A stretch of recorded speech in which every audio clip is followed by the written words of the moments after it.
Cet atelier-ci s'inscrit dans une série de 9 ateliers. Donc, les 3 premiers, ça va être des ateliers qui vont être assez généraux sur Wikidata, sur comment ça fonctionne. Puis après ça, les 6 ateliers suivants, là, on va rentrer un petit peu plus dans les choses qui sont par rapport aux arts de la scène, donc qui sont plus spécialisés là, par rapport à votre milieu. Dans l'atelier de ce soir, ça va être l'information va être segmentée en 3 blocs. Donc, le bloc 1 va nous donner une petite idée. Là, on va explorer un peu le contexte. Dans le document de présentation, on va très bien voir ça. Je vais vous amener tout de suite là. Je vais d'ailleurs partager mon écran de sorte que vous allez pouvoir voir en même temps ce que je fais, mais pourriez vous-même... voilà. Donc, voici donc ici l'atelier numéro 1, Initiation à Wikidata. Donc, comme je disais tantôt, 3 blocs. Le premier bloc qu'on va regarder, c'est la Fondation Wikimedia. C'est qui ça? Un des projets qui est bien implanté, bien nécessaire à Wikidata et à tous les autres projets, c'est Wikicommons. Donc, on va regarder ça aussi dans le bloc 1. Après ça, au bloc 2, on va passer à comment les données liées sont utilisées. Donc, on va aller avec les engins de recherche. Qu'est-ce que les engins de recherche vont utiliser dans Wikidata? Les infobox, c'est un des endroits où est-ce qu'on a des données de Wikidata qui peuvent se retrouver. On va vous parler du concept des données liées. C'est quoi la force des données liées, puis pourquoi on s'en va dans cette direction-là? Puis, on va faire aussi, dans le bloc 2, on va regarder un peu les liens qu'il y a entre Wikipédia et Wikidata.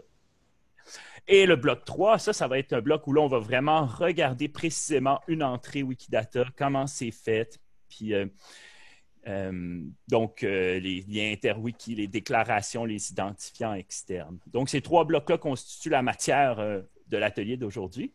Moi, ce que je vais faire, c'est que moi, je vais vous expliquer la matière des blocs. Puis après ça, il y a un temps qui va être prévu pour que vous puissiez poser des questions par rapport à la matière du bloc. Après ça, on va passer au bloc suivant. On va poser des questions après. Une fois que j'aurai fini ma présentation, vous faites des questions sur le bloc 2 et ainsi de suite au bloc 3. Donc, on a jusqu'à 8h30 pour faire ça. Fait que allons-y. On va commencer avec le bloc 1. Là, juste au niveau des détails techniques et tout ça, si vous avez des questions, vous pouvez utiliser le clavardage qui est intégré dans Zoom. Si vous voulez le voir, je vais arrêter mon partage. Puis, dans le clavardage, c'est ça, vous pouvez écrire vos questions. Puis, ou sinon, vous pouvez les envoyer aussi par courriel. Donc, je vais vous mettre un lien ici de courriel. Puis, vous pouvez envoyer les questions. Si c'est plus long que 2-3 lignes, là, des fois, c'est plus pratique que le clavardage. Donc, ceci étant dit, on peut commencer la matière tout de suite du bloc 1. Dans le fond, on va vous commencer avec expliquer une base de connaissances. C'est quoi une base de connaissances? Dans le fond, c'est un gros serveur de données. Mais c'est un serveur de données qui stocke les informations de la façon la plus simple, c'est-à-dire en triplet. Donc, on va se retrouver avec une multitude de triplets dans une base de connaissances. C'est quoi un triplet, vous allez me demander? Bien, c'est l'information la plus petite qui peut être faite pour enregistrer une information sur un élément. Comme exemple, si on prend le ballet Casse-Noisette, bien, il y a Tchaïkovski, on sait qu'il est le compositeur de la musique de ce ballet-là. Donc, on a l'élément Casse-Noisette avec son compositeur et Tchaïkovski. Ça, c'est un triplet. On va revenir un peu plus tard là, dans le détail, mais ça, c'est dans la première version. La Wikimedia Foundation, là, je vais vous remettre mon partage d'écran pour qu'on puisse continuer à se suivre ici. Donc, ici, la Wikimedia Foundation, c'est une compagnie à San Francisco qui est, dans le fond, c'est un organisme à but non lucratif qui gère tous les projets liés à Wikipédia. Donc, Wikipédia, c'est le projet le plus connu de la Fondation, mais il y en a d'autres, comme Wikidata, qu'on va explorer ce soir, et Wikicommons aussi, qu'on va regarder dans un autre atelier. Wikidata. Wikidata, c'est une grosse base de données. Caractéristiques de cette base de données-là. Un, c'est la plus accessible pour le commun des mortels. C'est-à-dire que n'importe où sur l'Internet, on peut aller voir Wikidata, on peut aller faire des requêtes pour avoir des réponses en masse de Wikidata, mais surtout, n'importe qui peut éditer et contribuer. Si c'est n'importe qui, bien, dans le fond, on espère, ça va être vous à la fin des ateliers que vous allez pouvoir ajouter des données facilement dans Wikidata. Puis c'est facile à faire quand on se concentre sur la base et qu'on a la bonne formation. Aussi, un des avantages de Wikidata, c'est que c'est des données qui sont extrêmement réutilisables. Pourquoi?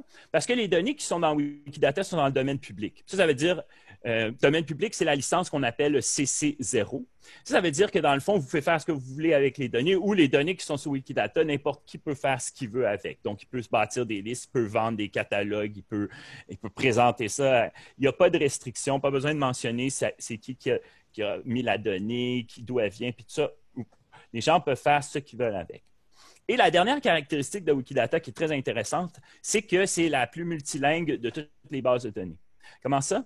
Bien parce qu'avec Wikidata, dans le fond, c'est qu'on travaille sur des concepts qu'on appelle une entité. Puis ça, on peut donner le nom à l'entité dans n'importe quelle langue. On peut lui donner un nom en français, un nom en anglais, un nom en espagnol, en chinois, en japonais. Puis tous ces noms-là, dans le fond, se rattachent, mais ce qui est important, c'est le concept en tant que tel, l'élément Wikidata. Donc, on parle d'éléments. Fait qu'on va définir un petit peu c'est quoi les éléments.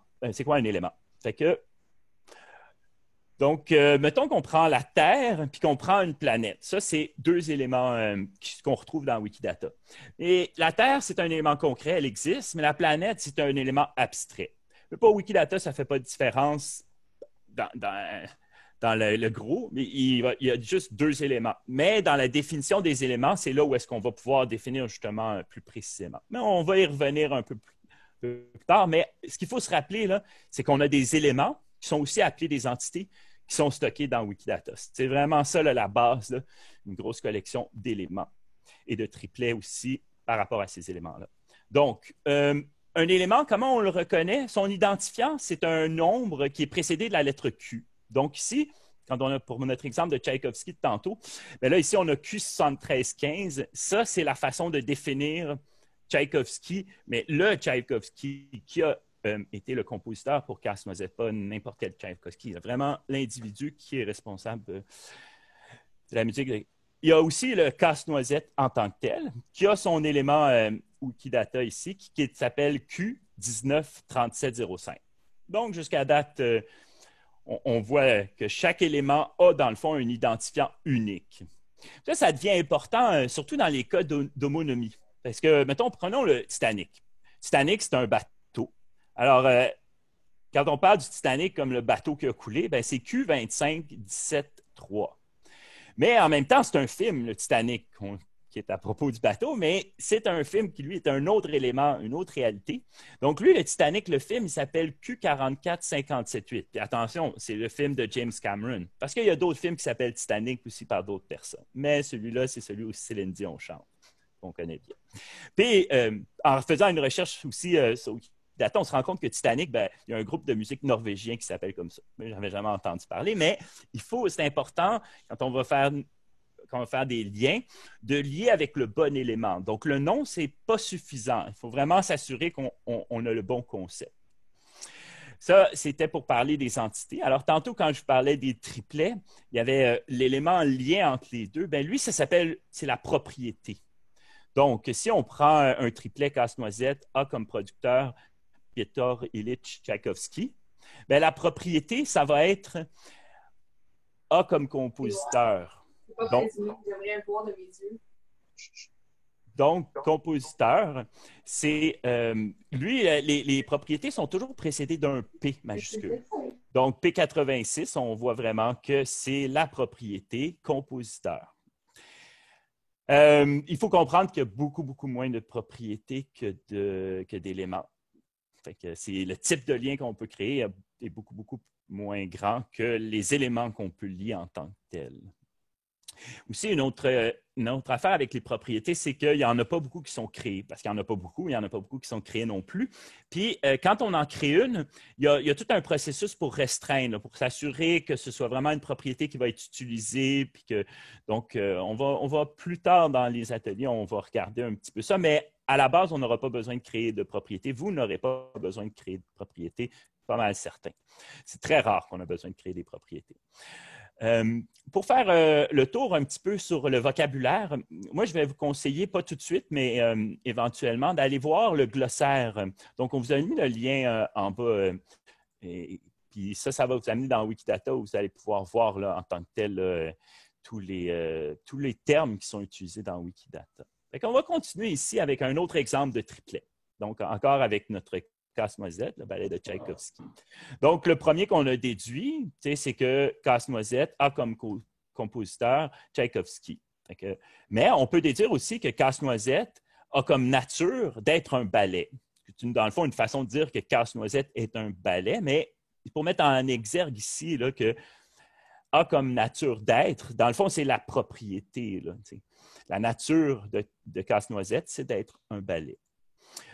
D'une manière plus générale, là, on parle de sujet, prédicat, objet quand on parle de triplet. Donc, le premier élément, c'est le sujet. La propriété ou le lien, c'est le prédicat. Et l'objet, c'est la valeur qu'on veut associer dans ce lien-là, dans ce triplet-là.